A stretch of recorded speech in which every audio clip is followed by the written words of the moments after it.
আল্লাহ পাক কবুল করে নেবেন। এটা চমৎকার একটি আমল, ইউনিক একটি আমল, আপনি করে দেখেন। এই সহজ আল্লাহর খাস নামটি আমরা পারি না, আমরা কেউ এমন নেই।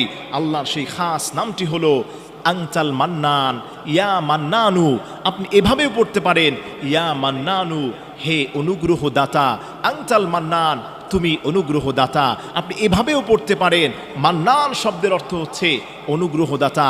আল্লাহর এই খাস নামটি পড়ে যে যেই দোয়া করবে, হাত উঠাতে দেরি, নবীজি বলেন, কেউ যদি হাত উঠিয়ে বলে আল্লাহ আমার রিজিক নাই, আল্লাহর নবী বলে উস্তুজিব, আল্লাহ তোমাকে রিজিক দান করবেন। কেউ যদি বলে আল্লাহ আমি বিপদে আছি, নবীজি বলেন উস্তুজিব, আল্লাহ তোমাকে বিপদ থেকে উদ্ধার করবেন। কেউ যদি বলেন ইয়া আল্লাহ আমার মেয়ের বিয়ে হচ্ছে না, আল্লাহর হাবিব বলেন উস্তুজিব, আল্লাহ তোমার মেয়ের বিয়ে ব্যবস্থা করে দিবেন।